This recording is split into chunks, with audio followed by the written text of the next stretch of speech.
Praise the lord. ప్రియమైన దేవుని బిడ్డలారా, దైవ సేవకులారా, నా ఫేస్బుక్, యూట్యూబ్, వాట్సాప్ ఫ్రెండ్స్ అయిన మీ అందరికీ కూడా ఒక హృదయపూర్వకమైన ధన్యవాదాలు చెల్లించుకుంటున్నాను. ప్రియమైన దేవుని బిడ్డలారా, నిన్నటి దినాన్ని మనం ఏం మాట్లాడుకున్నాం మనందరికీ తెలిసిందే. కాబట్టి అక్కడి నుంచి మరలా మనం కంటిన్యూస్ తీసుకుందాం. ఆ యొక్క ప్లేస్లో మొట్టమొదటగా గుర్తుపెట్టుకోవాలి. నేను చెప్తున్న ఈ యొక్క అంశాన్ని మీరు బాగా అబ్జర్వేషన్ చేయాలి. వినేసామా, పక్కన పెట్టేసామా అన్నది కాదు.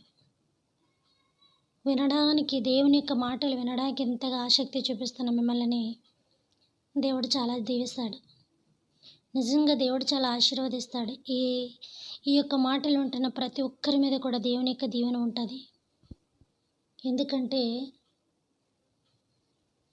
ఒకరు మనతో ఇష్టంగా మాట్లాడినా, ఒకరు మన కోసం మంచిగా చెప్పిన, ఒకరు మనల్ని ప్రేమించిన వాళ్ళ మీద మనం అభిమానాన్ని, ప్రేమని కూడా తిరిగి మనం వ్యక్తపరుస్తూ ఉంటాం. అరే, అతను నన్ను చాలా బాగా మాట్లాడతాడు, నన్ను చాలా ప్రేమగా చూస్తాడు, నాతో చాలా ప్రేమగా మూవ్ అవుతాడు. ప్రేమ అంటే పిచ్చి ప్రేమలు పెట్టేసుకోవద్దు సుమా, మంచి ప్రేమనే తీసుకోండి.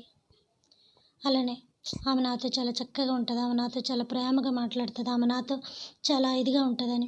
ఈ స్త్రీల విషయం కానీ, పురుషుల విషయం కానీ, ఫ్రెండ్స్ కానీ, ఎవరైనప్పటికీ కూడా ఒక వ్యక్తి మనతో మంచిగా ఉన్నప్పుడు మనం కూడా వాళ్ళతో మంచిగా ఉండాలనిపిస్తుంది. వాళ్ళు మనతో శత్రువుగా ఉండాలనుకున్నప్పుడు మనం కూడా వాళ్ళతో శత్రువుగానే ఉంటాం. ఒకవేళ శత్రువుగా ఉండాలని మనం వ్యక్తపరచుకోకపోతే కొంచెం మనం సైడ్ అవ్వడమో, లేకపోతే మనకున్న కక్ష ఏదో ఓ 4 మాటలు అనేడమో ఏదో చేసుకొని మనం అక్కడి నుంచి సైడ్ అయిపోవడమో లేదా డ్రాప్ అయిపోవడమో, బట్ ఏదో జరుగుతూ ఉంటుంది. అలాగా దేవుడి కోసం కూడా మనం పదే పదే చెప్పుకున్నప్పుడు ఇప్పుడు దేవుడి మాటలు వినాలని ఆసక్తి కలిగి ఎవరి అయినప్పటికీ మీ మందిరంలో దైవజనులు చెప్పినప్పటికీ, ఇంకా ఎవరి అయినప్పటికీ, ఛానల్స్ అయినప్పటికీ కూడా దేవుడి మాటలు వినడం అనేది దేవుడికి సంతోషం. వీళ్ళు నా మాటలు చాలా ఆసక్తిగా ఉంటున్నారు, వీళ్ళు నన్ను ప్రేమిస్తున్నారు. ప్రేమకు చిహ్నం అది. ఒకరి మీద బాధ్యత నిలపడం అనేది ప్రేమకి చిహ్నము, ప్రేమకి ఒక గుర్తు. ప్రేమ విషయంలో అది ఒక బాధ్యత. తండ్రి బిడ్డల పట్ల ప్రేమ కలిగి ఉంటాడు, బాధ్యత కలిగి ఉంటుంది. భార్య భర్త పట్ల, బిడ్డల పట్ల, ఇంటి యొక్క ప్రతి ఒక్క సంసార విషయంలో, అన్ని చక్కబెట్టే విషయంలో బాధ్యత కలిగి ఉంటుంది. భర్త ప్రేమ విషయంలో ప్రేమ కలిగి ఉంటుంది. ఇలాగా ఒక్కొక్క ప్రేమ ఒక్కొక్క రకంగా ఉంటుంది. అలాగే ఎప్పుడైతే మీరు దేవుని యొక్క మాటలు వినడానికి ఆసక్తి చూపిస్తున్నారో అప్పుడు మీరు దేవుణ్ణి ప్రేమించినట్టు లెక్క. ఆయనని ప్రేమించు వారిని ఆస్తులకి కర్తగా చేస్తానన్నాడు. ఏమీ లేని నీకు దేవుడు అన్నీ ఇవ్వచ్చు, మళ్ళీ నేను పడేయచ్చు, మళ్ళీ దేవుడు నిన్ను ఎత్తి పెట్టచ్చు. ఆయన చేతిలో ఉన్నప్పుడు నువ్వు ఆయన బంతువు కాబట్టి ఎలా అన్నా ఆడుకుంటూ ఉంటారు. ఫుట్బాల్ ఆడిన వాళ్ళే కాసేపు ఆడతారు, కాసేపు కూర్చుంటారు, కాసేపు తంతుంటారు.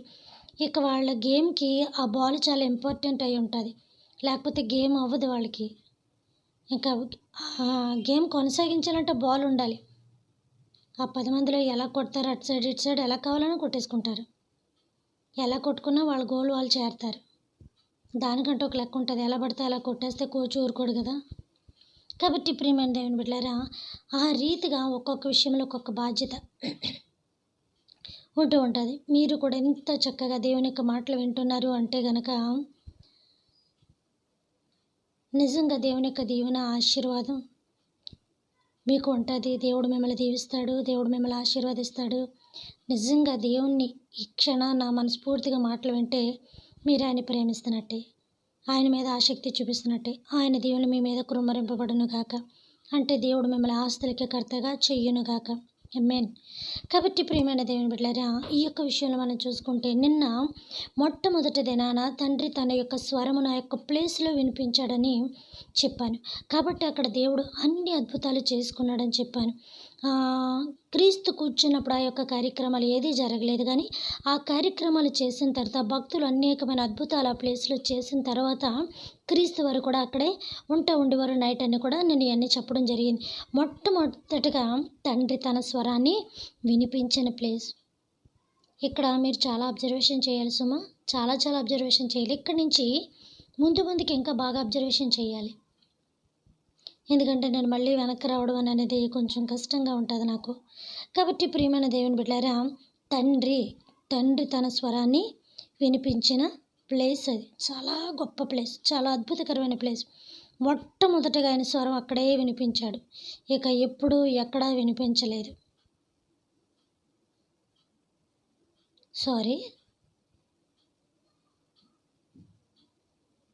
వినిపించాడు. తండ్రి తన స్వరాన్ని 2-3 చోట్ల వినిపించారు.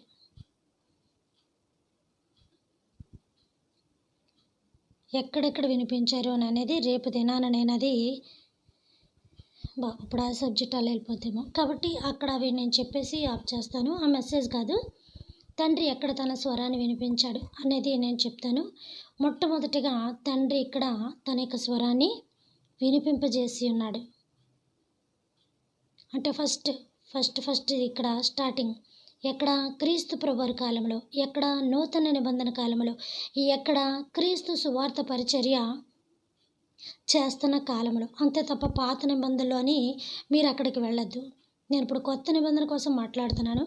ఆ యొక్క అంశాల కోసమే నేను మాట్లాడుతున్నాను. అంటే వాళ్ళని కూడా తీసుకొస్తూ ఉంటాను, పాత నిబంధనల వాళ్ళని కూడా నేను మీ ఎదుటి పెడుతూ ఉంటాను. కాబట్టి ప్రియమైన దేవుని బిడ్డలారా, ఈ యొక్క దేవుని యొక్క తండ్రి యొక్క స్వరము మొట్టమొదటగా అక్కడ వినిపించని ప్లేస్ అని నిన్నటి దినాన మనం మాట్లాడుకున్నాం. ఇంకొక అద్భుతకరమైన విషయం ఏంటంటే 3 శక్తులు కలిసిన ప్లేస్ అని చెప్పాను. నేను అది 3 భయంకరమైన శక్తులు కలిసిన ప్లేస్ అని చెప్పాను. ఆ శక్తులు అంటే దయ్యానికి భూతానికి తీసుకోవద్దని కూడా నేను చెప్పాను. శక్తి అంటే దేవునిది ఉంటుంది, దయ్యానిది ఉంటుంది అని చెప్పాను. కాబట్టి ప్రియమైన దేవుని బిడ్డలారా, దయ్యం కూడా ఏమీ తీసుకోలేదని చెప్పాను. నేను దెబ్బగా దేవునితో పోరాడుతుందని కూడా నేను అన్నీ చెప్పుకుంటూ వచ్చాను. కాబట్టి ప్రియమైన దేవుని బిడ్డలారా, ఈ క్షణం మనం చూసుకుంటే ఒక బలమైన శక్తి ఏంటంటే మొట్టమొదటిగా తండ్రి తన స్వరమును వినిపించిన ప్లేస్ అని చెప్పాను. అందుకే యేసుప్రభువు వారు చాలా ఇష్టపూర్వకంగా ప్లేస్ని ఎన్నుకొని అక్కడ కూర్చోవడం అనేది జరిగింది. ఇంకొక రెండో ప్లేస్ ఏంటంటే పరిశుద్ధాత్మ దేవుడు దిగిన ప్లేస్ అది. పరిశుద్ధాత్మ దేవుడు దిగిన ప్లేస్ అది. మీరు అబ్జర్వేషన్ చేయాలి సొమ్ము. ఇక్కడ చాలా డిఫరెన్స్ వస్తాయి, ఈ బిట్లో చాలా డిఫరెన్స్ వస్తాయి. ఇది వెళ్ళికొల్ది పరిశుద్ధాత్మ దేవుడు దిగిన ప్లేస్, తండ్రి దిగిన ప్లేస్ కాదు సుమా. తండ్రి స్వరాన్ని వినిపించిన ప్లేసు పరిశుద్ధాత్మ దేవుడు దిగిన ప్లేస్. అదేంటో తెలుసా? పరిశుద్ధాత్మ దేవుడు దిగిన ప్లేస్. మీకు ఒక డౌట్ రావచ్చు. ఒకవేళ ఇప్పటికిప్పుడు ఇమ్మీడియట్గా రాకపోయినా మీరు విన్నప్పుడు, అది తలపోసినప్పుడు ఖచ్చితంగా మీకు డౌట్స్ ఎలాగ వస్తూ ఉంటాయి. ఆల్రెడీ మీరు నిద్రపోయినప్పుడు ఇవి ఎలాగ తలపోస్తున్నారు కాబట్టి ఇవి ఎలాగ మీ మైండ్లో ఈ రీల్ మీకు అవుతుంది కాబట్టి లోన మీ మైండ్లోని మీ హృదయంలోని అట్ల మీద మీరు కొంచెం ఆసక్తి చూపిస్తున్నారు కాబట్టి, దేవుడు మీ బ్రెయిన్లో పనిచేస్తున్నాడు కాబట్టి, దేవుని యొక్క వాక్యాలు మీ బ్రెయిన్లో పెట్టుకున్నారు కాబట్టి, దేవుని మీద మీరు ఆసక్తి చూపిస్తున్నారు కాబట్టి, దేవుని మీద మీరు ప్రేమ చూపిస్తున్నారు కాబట్టి, ఆ యొక్క రాత్రి దినమున దేవుడు ఖచ్చితంగా మీ యొక్క తలంపులతో మాట్లాడుతున్నాడు. ఏమి జరిగింది, ఏం జరుగుతుంది, ఎవరు మాట్లాడారు, ఎవరు వచ్చారు, ఇలా ఎందుకు జరిగిందని నిజంగా దేవుని భయభక్తులు కలిగి విన్నాం కదా, పక్కన పెట్టేసాం కదా అని అనకుండా, మీరు అనుకున్నప్పటికీ కూడా ఖచ్చితంగా మీ తలంపులతో దేవుడు ప్రతి రాత్రి మాట్లాడుతూ ఉంటాడు. దేవుని స్తోత్రం. కాబట్టి ప్రియమైన దేవుని బిడ్డలారా, ఈ యొక్క పరిశుద్ధాత్మ దేవుడు దిగి కిందకి దిగి వచ్చాడు. తండ్రి పైనే ఉన్నాడు, రాలేదు. తన స్వరాన్ని వినిపించిన ప్లేస్. అందులో పెద్ద ఆశ్చర్యం ఏముంది అని అనుకోవచ్చు. ఆశ్చర్యం కాదు, ఇక్కడే భూమి బద్దలయ్యేంత గొప్ప సీక్రెట్స్ ఇక్కడ ఉన్నాయి. కాబట్టి ప్రియమైన దేవుని బిడ్డలారా, అసలైన విషయం ఇప్పుడు అప్పుడే చెప్పను. చాలా క్లారిటీ కావాలి నాకు. క్లారిటీ అయితే ఫుల్గా ఉంది. వాక్యాలు కూడా కావాలి, వాక్యాలు కూడా ఉన్నాయి చాలా మటుకు. కాకపోతే ఇప్పుడు అప్పుడే ఇచ్చే సబ్జెక్ట్ కాదు, అది ఇస్తాను త్వరలో కూడా కాదు, చాలా టైం పడుతుంది నేను ఇవ్వడానికి ఇది. కాబట్టి ప్రియమైన దేవుని బిడ్డలారా, ఎందుకంటే ఇచ్చిన జీర్ణించుకునే శక్తి తక్కువగా ఉంది. పిల్లవాళ్ళకి పుట్టినప్పుడు కొంచెంగా యొక్క చారణము అది ఇది తినిపిస్తూ ఉంటారు, అలవాటు చేస్తూ ఉంటారు. తర్వాత నువ్వు భోజనం తినని మన పిల్లలకి చెప్పక్కర్లేదు. ఒక ఏజ్ వచ్చాక, ఒక ఇయర్ వచ్చేటప్పటికి పిల్లలకి అన్నీ కొంచెం కొంచెం తెలిసే గట్టి వాళ్ళే వచ్చి రానట్టుగా తింటూ ఉంటారు. కొంచెం కొంచెం కారాలకి తల్లిదండ్రులు అలవాటు చేస్తారు, అలవాటు పడతారు. ఇంతకీ తల్లి వాళ్ళకి కొద్ది కొద్దిగా చారు అన్నం పెట్టింది, కారం కారంగా లేకుండా పెట్టింది అంటే ఎక్కువగా స్లైసీగా ఉండేటట్టుగా చూడరు కానీ కొంచెంగా వాళ్ళు తినగలిగే స్టేజ్లో వాళ్ళకి ఆ యొక్క పెడుతూ ఉంటారు. లేకపోతే బాగా పిల్లలు ఏడ్ చేస్తారు కదా, అంత ఎక్కువగా మనం పెట్టేస్తూ ఉంటే మనం తిననట్టుగా హెవీ ఫుడ్ వాళ్ళకి పెట్టేస్తామనుకోండి, ఆ యొక్క ఏంటది మసాలాలని ఆ సాల్ట్స్ అనే యొక్క ఇవన్నీ వేసి వాళ్ళకి ఎలా ఉంటుంది, తట్టుకోగలుగుతారా? తట్టుకోలేరు. అసలు చిన్నపిల్లలు పెట్టుకోలేరు కూడా. కాబట్టి వాక్యం వింటున్నప్పుడు మీరు కూడా మీకు మీరు చాలా అనుభవం కలిగిన వారు అవ్వచ్చు. నా సైడ్ నుంచి ఎవరు వింటున్నారో వాళ్ళు ఆ వాక్యంలో పండితులు అయి ఉండొచ్చు, లేకపోతే వాక్యంలో బాగా అనుభవం కలిగి ఉండొచ్చు. నేను చెప్తున్న మాటలు మీకు పిచ్చిగా కూడా అనిపించి ఉండొచ్చు. నన్ను మీ సైడ్ ఎలా తీసుకుంటారు మీ మైండ్లో అన్నది నాకు అనవసరం. నేను చెప్పాలనుకున్నది చెప్తాను. ఒకవేళ మీరు తప్పు అనుకుంటే అనుకోండి, ఒప్పు అనుకుంటే అనుకోండి, నిజం అనుకుంటే అనుకోండి. నేను ఎప్పుడు కూడా తప్పు చెప్పను, నాకు తెలుసు. మేము కూడా తప్పు చెప్పమని మీరు అనొచ్చు. నేను మీ సైడ్ నుంచి నాకు అనవసరం, నా సైడ్ నుంచి మీకు అనవసరం. వినాలి అనుకుంటే మీ సైడ్ నుంచి నాకు కావాల్సింది దేవుడు, నా సైడ్ నుంచి మీకు కావాల్సింది దేవుని మాట. అంతే, మన మధ్యన ఉన్న రిలేషన్ అలాగే ఉండాలి, అదే ఉంటుంది. కాబట్టి అక్కడ మనము క్లారిటీ తీసుకోవాలంతే. మీ నుంచి నాకు వచ్చిన క్లారిటీ ఎలా ఉంది, నా నుంచి మీకు వచ్చిన వాక్యంలో యొక్క క్లారిటీ ఎలా ఉందన్నది మాత్రమే మనం పర్టిక్యులర్గా ఆలోచించుకోవాలి. మళ్ళీ చెప్తున్నాను, గుర్తుపెట్టుకోండి. కాబట్టి నేను ఇప్పుడు ఇవ్వలేక కాదు ఈ సబ్జెక్ట్, ఇస్తే అదంతా కూడా మీరు జీర్ణించుకోలేకపోగా చాలా కాంట్రవర్షన్ అవుతుంది, చాలా ప్రాబ్లమ్స్ ఎదుర్కోవాల్సి వస్తుంది. మీరు కాదు, నేను. ప్రాబ్లమ్స్కి నేను ఎప్పుడు భయపడను, కానీ ఆల్రెడీ జీవితం అంతా చేదే చూసున్నదాన్ని. కాబట్టి ఇప్పుడు ఎలాంటి దాని మీద ఇంట్రెస్ట్ లేదు. ఉన్న 4 రోజులు నలుగురికి దేవుడి మాటలు పంచానా, ఓ 4 ఆత్మలు దేవుని పాదాల దగ్గర పువ్వుల దగ్గర చేశానా, అంతే. ఇది మాత్రం ఇప్పుడు ఫస్ట్ ఆఫ్ ఆల్ నా గోల్ అయి ఉంది, అంతకు మించి ఇంకోటి ఏది కూడా లేదు. కాబట్టి ప్రియమైన దేవుని బిడ్డలారా, తండ్రి తన స్వరాన్ని మొట్టమొదటిగా